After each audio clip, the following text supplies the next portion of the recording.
the German Future 2, Futur 2. In today's video, I will explain you how to form and when to use the German Futur 2.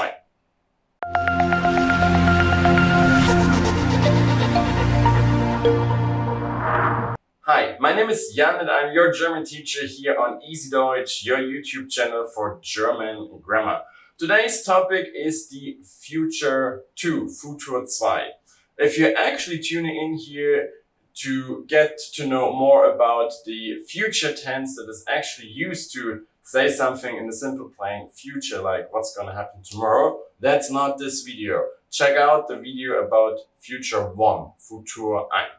Future 2 is only used to give guesses about the future, but also about the past. In order to show you this in detail, we will switch now into my ebook, German Grammar Explained Easily.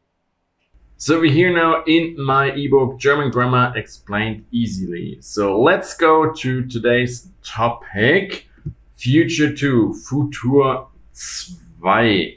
So let's jump there from the table of content.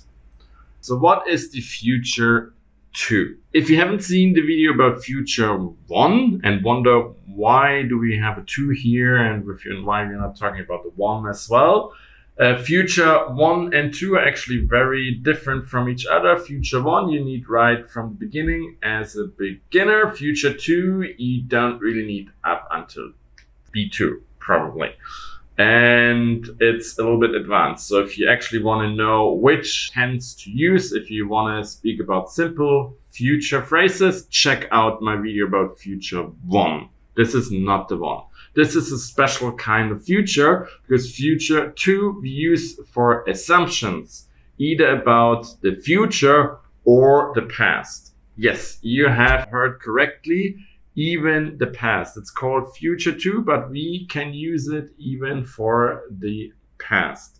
So let's have a look at some examples here.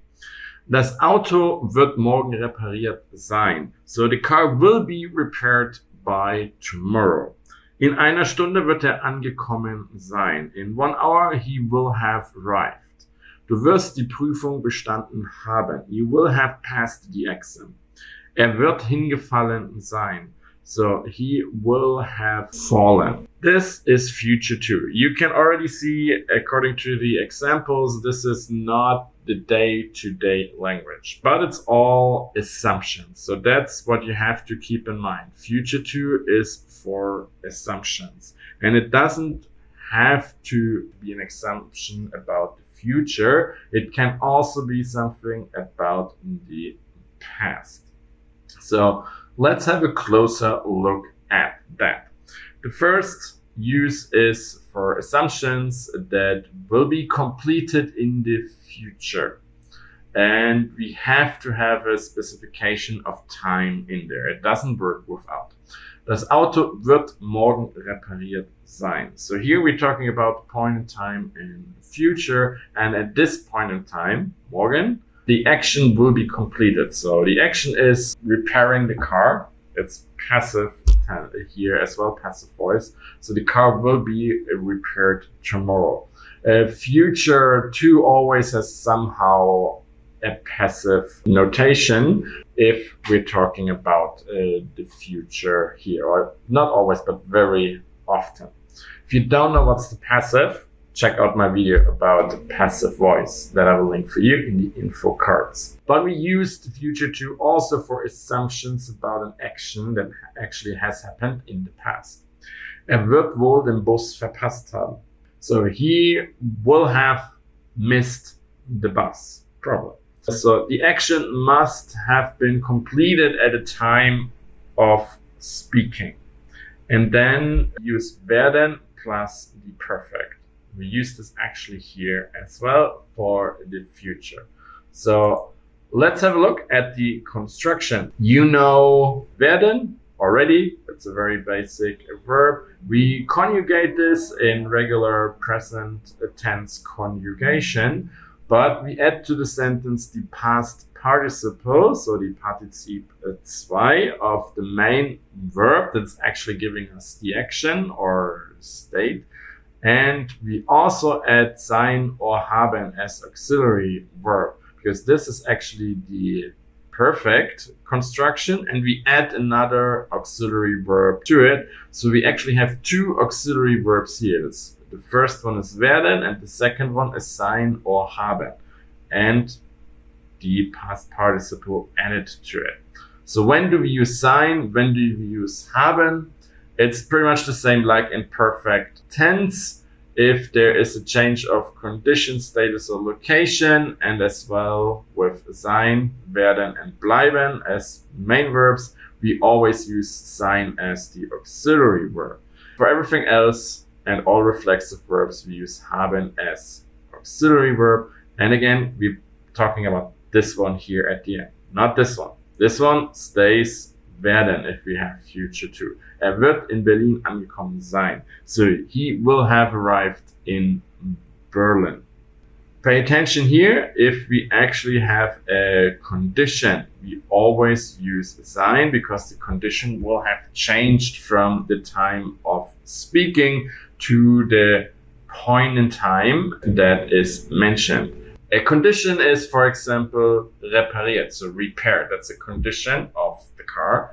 And we use sein here because before it was broken.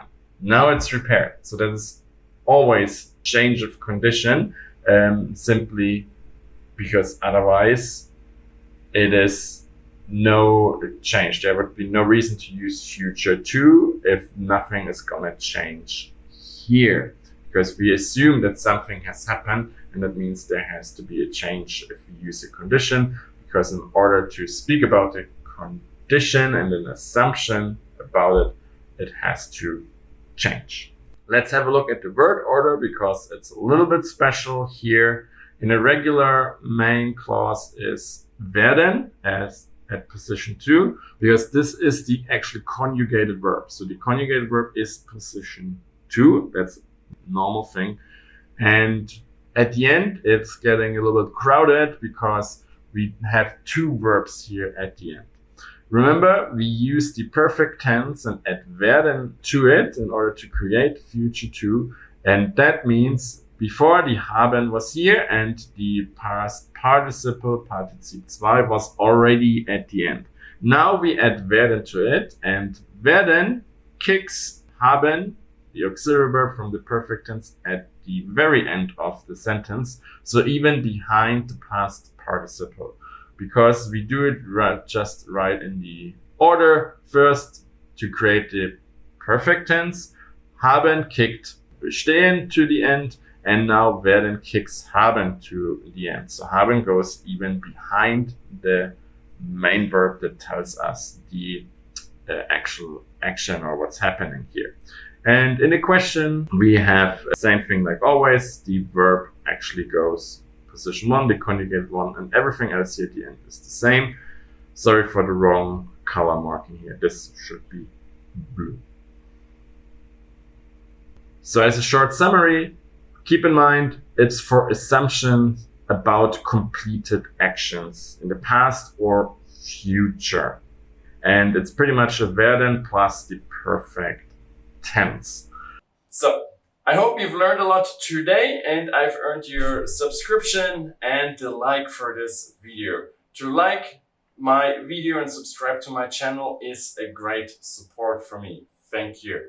If you want to support me even further, I don't do Patreon. I don't work together with other companies where I put an ad in between that actually breaks up the video. I only promote my own ebooks at the end of the video. And you've seen the ebook throughout the whole video. If you liked it, you can buy it with the link in the video description below. Just click on it. There's also 10 more ebooks about German grammar, explanations and exercises so that you can actually practice what you've just learned.